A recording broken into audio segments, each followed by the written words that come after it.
And this is when there will be paradise and hellfire, and so all of the body and the soul is complete, and the senses are much more complete and perfect. So these were the 4 different levels of connection between the soul and the body. It starts off at the weakest level, which is in the womb, after the soul is breathed in, and it reaches its perfection in the hereafter. In the hereafter, after resurrection. So this brings us to today's lesson, where we just want to quickly finish off the discussion about the soul and the body with 1 or 2 points, or with 1 point. And this point is to do with, is the punishment of the grave, is it general to every faction of the ummah, or is it only to some factions of the ummah? For example, does it apply to those who have reached the age of responsibility? Right, the age of where they have the obligations upon them, right, the children? Or does it apply only to the people who are under obligation? Who are under obligation to respond to the Sharia commands. And so this question applies to, let's say someone dies as a child and he hasn't reached the age, or she hasn't reached the age of maturity, or maybe someone was mad in the sense that they, majnoon, they're not able to really think and reason and make choices. Do they come under the punishment of the grave? And the answer to this is that those who haven't reached or do not have the status of taklif, which is they are bound by the obligations in the Sharia, then their situation follows the situation of their fathers. So if their fathers were Muslimin, then they will be from the people of paradise. So that the children of the Muslimin, they will be from the people of paradise. Those who die as children without having reached the age of maturity. And this is because the children are deemed to be upon fitrah. They're upon the fitrah and they're following the parents who are upon Islam. And in that situation, the child, good deeds are written for him. So for example, if a child under the age of maturity is doing good deeds, like for example reciting the Quran, or any other good deed, obedience to parents and things of that nature which they are able to do, then they get written for them, written for them is a good deed. But as for the evil deeds, the sayyi'at, then they are not responsible for them because they haven't reached the age of taklif. So therefore, the evil deeds are not written for them, against them. And so in essence, from this discussion we understand that for the children who die upon the fitrah, children of the Muslimin, the asl is that they will receive bliss and reward in the grave. This is the asl, this is the foundation. However, there is a statement of the Prophet ﷺ in which he made a supplication for a child to be saved from the punishment of the grave. To be saved from the punishment of the grave. Now this raises an issue, that are children punished in the grave? And how do we understand this particular narration which is in the Muwatta of Imam Malik rahimahullah ta'ala? So regarding this, or to explain this, the scholars have 2 views. The first view is that yes, the child will or can receive the punishment of the grave just as he receives the reward and the bliss in the grave. And this is on the basis that Allah subhanahu wa ta'ala knows what that child would turn into and what he or she would do if he was to, if he remained alive and, grew old. This is a view of a faction of the people of Ahlul Sunnah.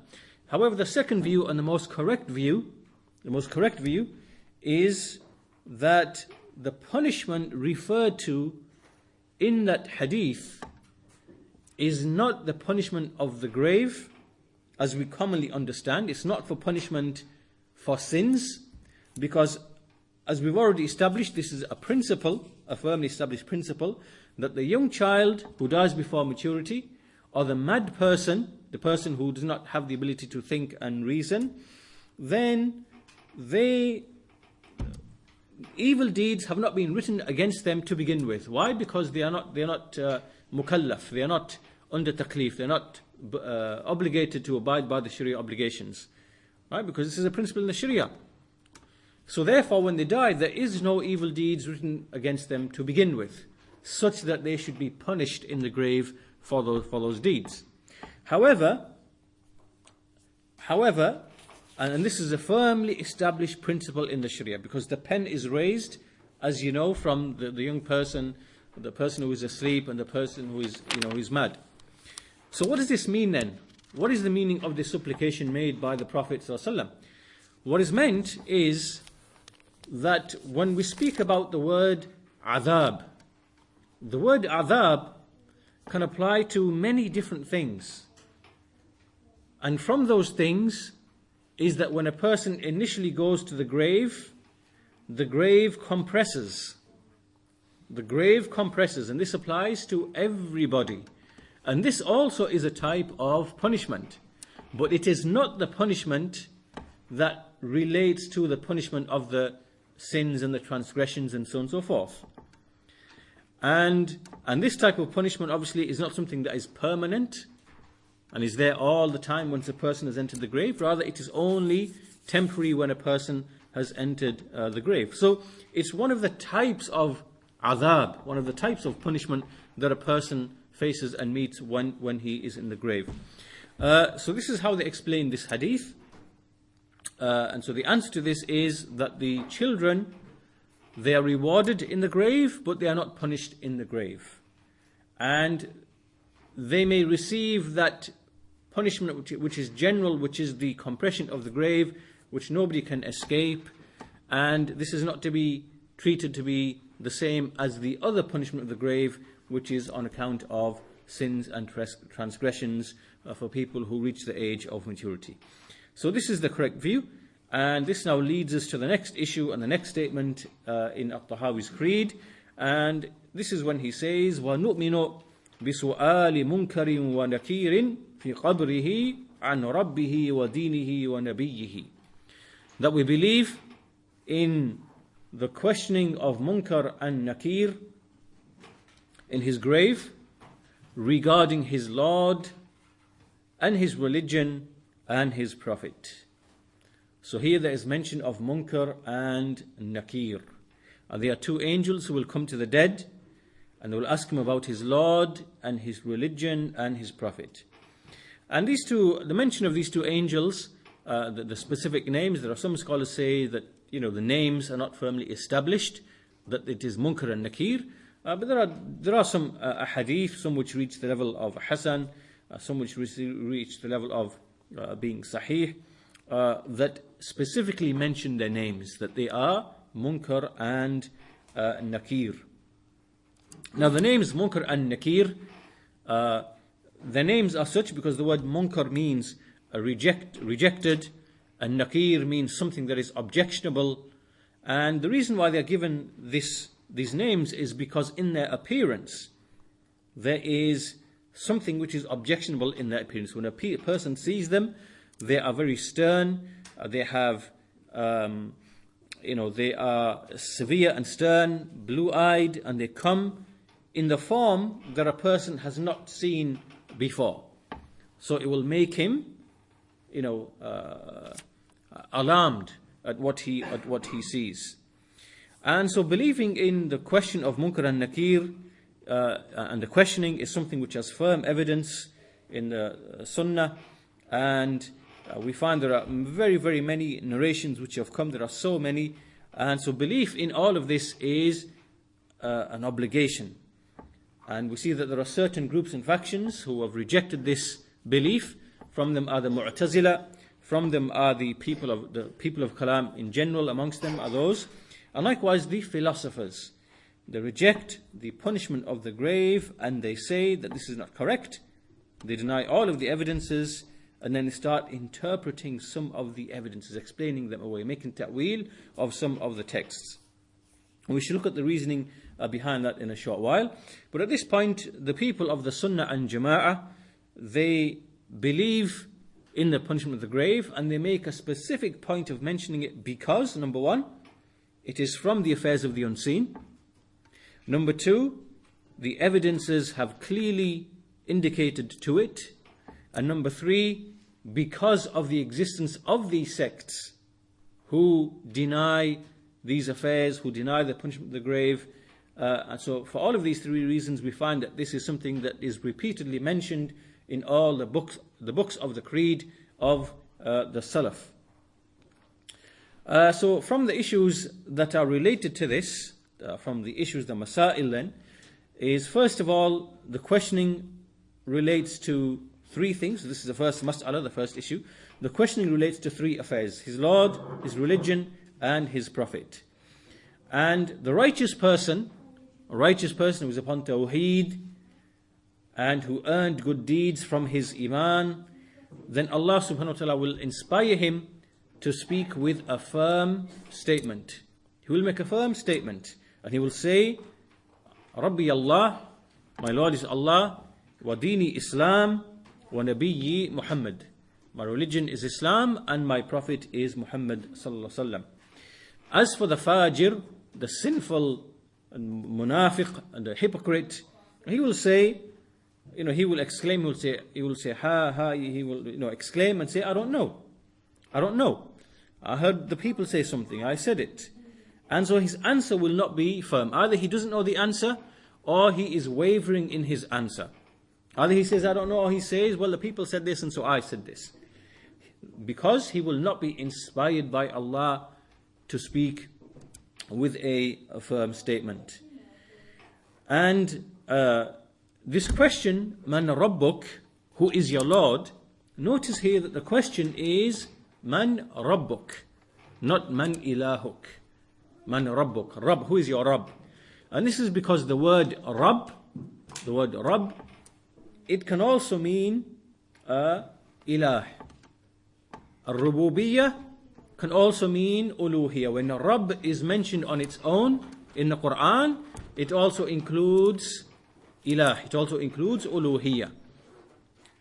And likewise with Ilah. When we say Ilah, Ilah means that which is worshipped, but it includes within it Ar-Rabb, all of the qualities and aspects of Rububiyyah.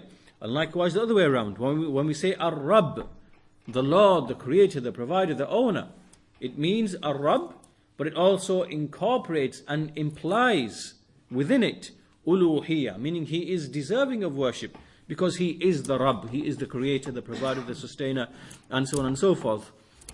So both those meanings are present, and so therefore when he says Man Rabbuk, when the question says Man Rabbuk, it means Man Ma'buduk, who is the one that you worshipped. Because otherwise every person who dies and is questioned, the overwhelming majority, they believe in a Creator. Everybody, every person from every fraction, from every religion, they believe in a Creator, and they will say, my Lord is, the Creator. But this is not what is meant. What is meant is, who did you worship? What did you worship? And so therefore we will see that every person will differ on the basis of what he actually worshipped. Our second question is, what is your deen? Ma dinuk?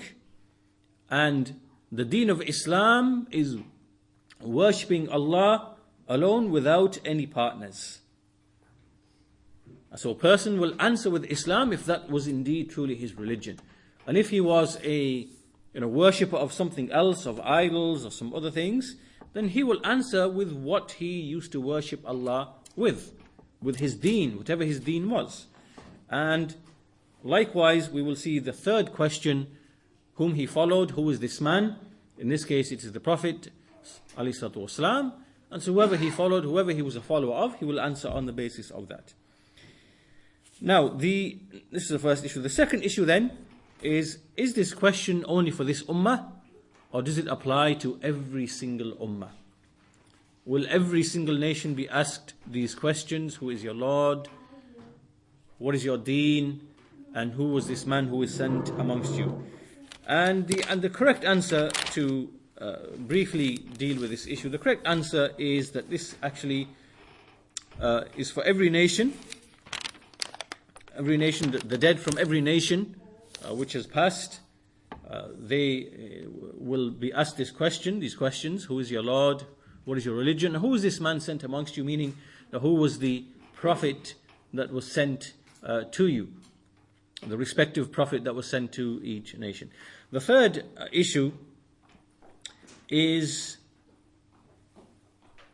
that the question relates to the Munkar and Nakir, the questions that they make. Does it apply to the disbeliever just as it applies to the believer? Because remember, the person who outwardly affirms Islam consists of the believer, mu'min, and the munafiq. Both of them, outwardly, they have the label of Islam. So there will be no doubt, they'll be asked in the question, who is your Lord? What is your religion? Who is this man? So the believer, the genuine believer, will answer correctly. And the hypocrite will waver and not be able to answer. This leaves the actual disbeliever, the kafir. This is the one who dies upon disbelief. What about him? Will the questions be posed to him as well? And the answer to this is that in the various narrations which have come, we find that in some narrations it says fajir, which would mean like a sinful person. We have munafiq, which is a hypocrite, and we also have in some narrations kafir, disbeliever.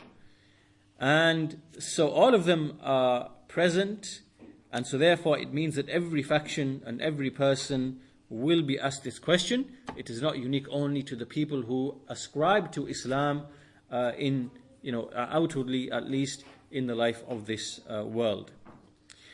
So this then is the issue of the questioning.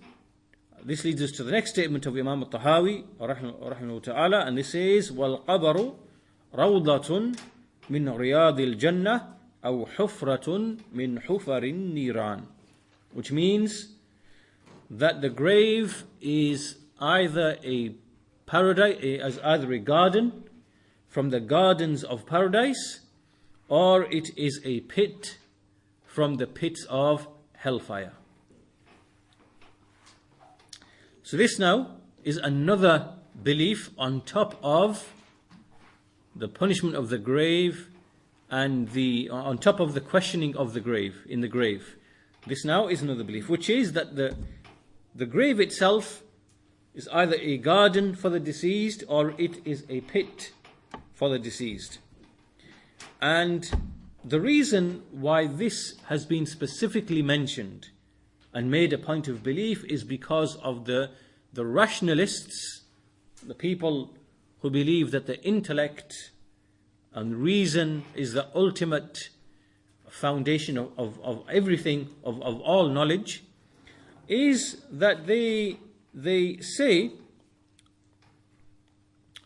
that, look, when we open the grave, if we dig up the grave and we empty the grave, what do we see? We don't see any effects of any reward. We don't see any greenery.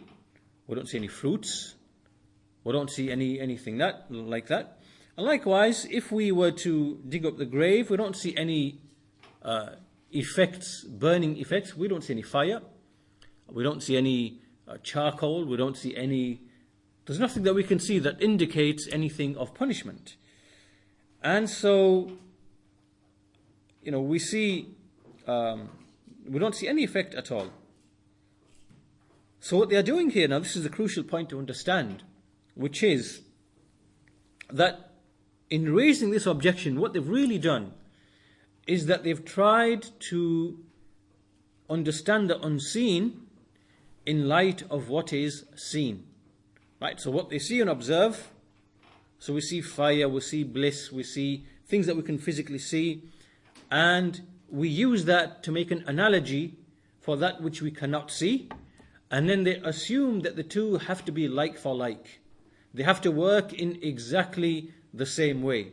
They assume that what is visible to the living person with his eyes and the vision, whatever the spectrum of vision is, that somehow in the barzakh and in the life for the deceased, that somehow this has to work in the same way, such that if we dug the grave, we should physically be able to see the dead being rewarded or punished. And this analogy, and the basis of this analogy, is false and futile. Why? Because the scene, what we see in the life of this world, is completely different to what we cannot see. And this also shows that they wrongly believe that the creation of Allah subhanahu wa ta'ala in this universe is all one single thing. Right? Meaning that what we see, what we perceive, all of creation works in the same way and is the same. And this is incorrect. This is also incorrect. This is also because of a corrupt and false analogy. Rather, we see that there is the alimul ghaib, the world that we cannot see. So there are things that we can't see, like the jinn, for example, or we cannot see the angels. They are made of a different material, different matter that is not within our range of perception. It works in different ways. And likewise, there is the alimul shahada, the world that we can see. And in the world that we can see, we see creatures, we see trees, we observe the effects of the wind, we see all of these things that we see. We can observe them, we can study them, we know the rules pertaining to them, but all of this is different to the world that is unseen. And we cannot make analogies for one with the other, because that is not how it works. Right? So now we understand that the universe is not uniform. The universe is not uniform. There are things that there is within the universe, worlds that we cannot see, that we cannot perceive, that we cannot study, that we cannot detect, that we cannot understand. It's impossible. It's impossible. And it is from reason to believe in this. It is from aql to believe in this. And it opposes reason to disbelieve in this. Opposite to what is claimed by the aqlaniyin and the philosophers and the kuffar, the disbelievers, who believe only in, as they claim, only in what the senses inform them. Only what we can see, perceive, detect, observe, whether with the naked eye or with microscopes or with whatever else, or with telescopes in space. This is false. This is false. It is from reason to believe in the existence of that which is not perceptible. Right? Like the angels and the jinn and whatever else. So therefore, we make a distinction between the life of this world, the life of the barzakh, and paradise and hellfire. And what is obligatory therefore is that a person, he submits and believes, and not to make his intellect, his aql, to be a judge. Now this does not mean that we have denied the use of reason. This does not mean that at all. Unlike what is claimed against the people of the Sunnah by the Ash'aris and the Mu'tazila and the Falasifa, and likewise the non-Muslims. This does not mean that at all. Rather, we put intellect in its proper place, recognize its abilities, and recognize its limitations. So, this leads us to the next point, and the next point is something that is mentioned often by Shaykh Islam Ibn Taymiyyah, and likewise Ibn al-Qayyim, likewise also the explainer of at-Tahaawiyyah, Ibn Abil Izz, rahimahumullah, that the Sharia of Islam has come with things that would bewilder the intellect. The Sharia has come and brought things, mentioned things that the intellect would be bewildered by, astounded by, confused by, would be unable to understand. So there are things in the Sharia which have come, which are like that, which would not be able to understand. However, the Sharia has not come with anything that the intellect would deem to be impossible. There is nothing in reason, in intellect, that would make impossible anything which has come in the Sharia. Although at the same time, those things might bewilder a person's reason, might confuse a person, may astound a person. But at the same time, that does not mean that those things are impossible. Now, this is an important point to understand, because in a way we answer the objections of the philosophers and the scientists and the atheists and the disbelievers, because just because there are things that they do not grasp and which are astounding to them and unbelievable to them, does not mean that they are impossible. They are two separate things. Something being impossible is one thing, and something being unbelievable, astounding, amazing, bewildering, confusing, that is something else. And so those two are two separate things, and we shouldn't mix those two issues together. So the point that is being made here all along then is that the intellect, reason, there's a verse in the Quran in which Allah subhanahu wa ta'ala, He says, وَاللَّهُ أَخْرَجَكُم مِّن بُطُونِ أُمَّهَاتِكُمْ لَا تَعْلَمُونَ شَيْئًا وَجَعَلَ لَكُمُ السَّمْعَ وَالْأَبْصَارَ وَالْأَفْئِدَةَ لَعَلَّكُمْ تَشْكُرُونَ. That Allah, He brought you out of the wombs of your mothers without you knowing anything. You knew nothing. Then He made for you the faculties of hearing and seeing and understanding, in order that you may be grateful. So these are the means of perception. The ears, the eyes, and the heart, this is the root. Everything that relates to knowledge can only come through the ears or the eyes, what you see and what you hear. That then goes into the heart and the mind. The heart works with the mind to process all of that. And through that, you begin to learn about the world around you. You see things, you make analogies from past experience, and then gradually you build your store of knowledge and wisdom and whatever else. But everything that you are observing is the alimu shahada. Right? So in other words, the aql, the reason and the knowledge which is developing only in relation to the alimu shahada, what you are seeing. Right? There's nothing in your reason that has appeared and developed in relation to the alimul ghaib, because you've never seen that to begin with. So therefore, this shows that the aql, reason, develops and grows in relation to that which is seen, which is observed.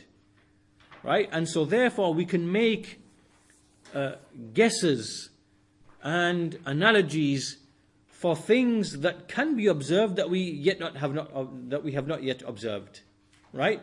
And this is part of scientific knowledge and scientific development and learning about space and stars and things, things that we can learn about through analogy and through investigation. And so that's why we have a lot of knowledge to do with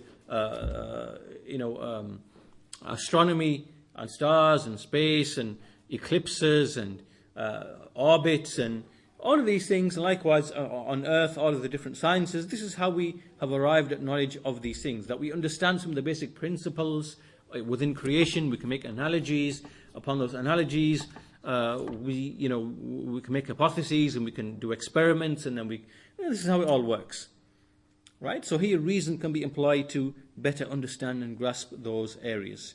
However, going back to the point that was made earlier, that this reason does not have the capacity to question and deny that which is from the actual unseen, the proper unseen, meaning that which in principle cannot be seen. The alimul ghaib, that in which we find the jinn and the angels and whatever else, the barzakh, right, in the grave, and that particular world, right? That intellect cannot be used to deny or reject any of that, because it just simply does not have the capacity.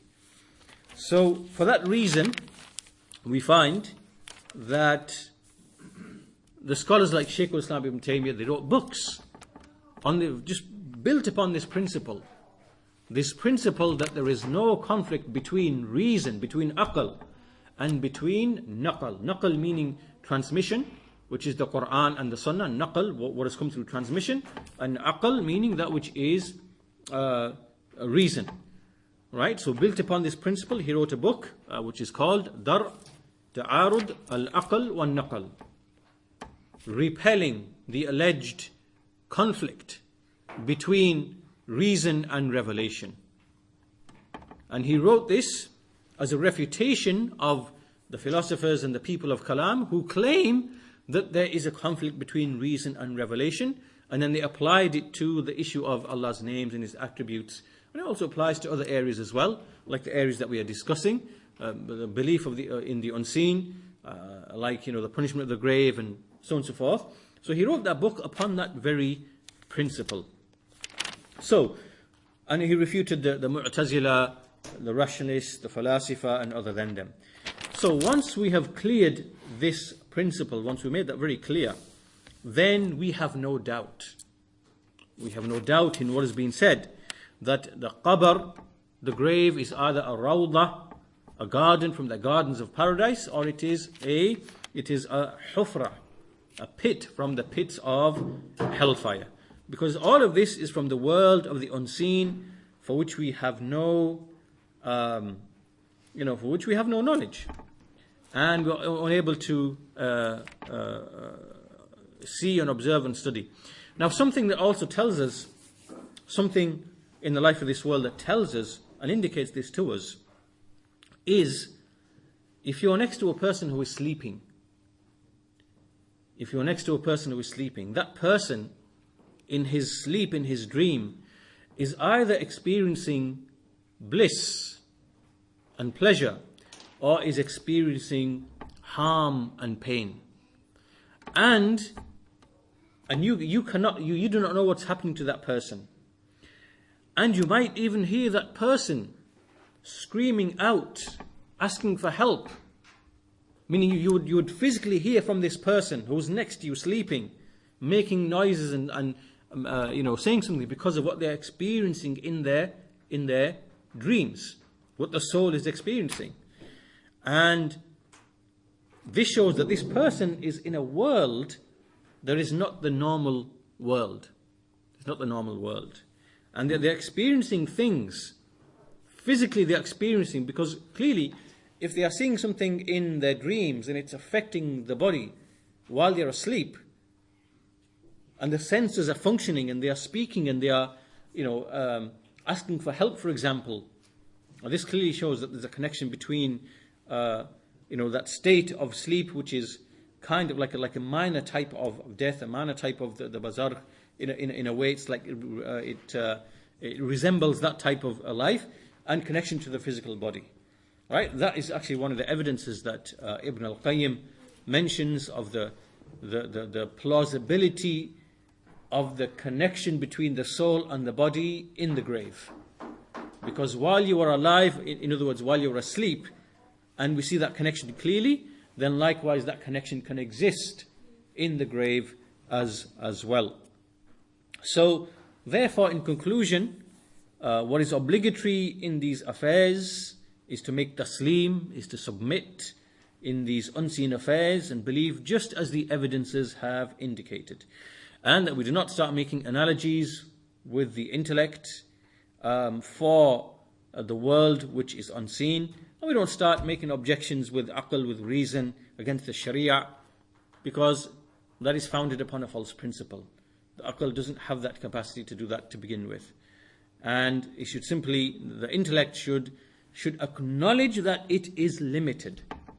That itself is from reason. It is from aql, from reason, to acknowledge that aql is limited. And this is where we differ, again, with the falasifa and the malahida, the philosophers, the atheists, the scientists, the kuffar, because they worship and glorify the intellect and believe that it can arrive at the answers for everything in the universe. We reject that premise. We deny that premise. That is impossible. The intellect does not have the ability to find all of the answers in the universe, because the intellect as a faculty is based only upon the hearing, the seeing, and the heart and the brain, from which included within which is the brain and the heart, in which there is reflection. And so because there is in the universe that which cannot be seen with those senses and which cannot be heard with those senses, it shows therefore that the aql has been veiled and blinded from seeing that reality. And so therefore, that claim, we don't accept that claim. We do not accept that claim that the aql has the answers to every single thing. And so on that note, this proves therefore that from reason it is to acknowledge the limit of reason. And so therefore we submit, so therefore what the messengers came with in the books of the affairs of the unseen, we believe in those affairs because they are from Allah subhanahu wa ta'ala. And so therefore we make taslim, submit, we have iman, faith in these affairs. And with that we'll conclude today's lesson, and we'll continue inshallah in the next lesson to do in speech about the resurrection and the deeds and so on and so forth. Walhamdulillahi Rabbil Alameen. Wa sallallahu ala nabiyyina Muhammad wa ala alihi wa sahbihi ajma'in.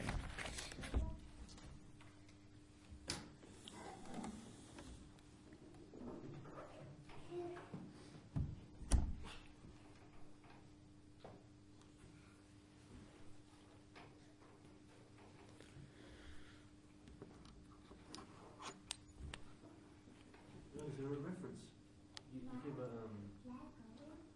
point about the shoe does not come with anything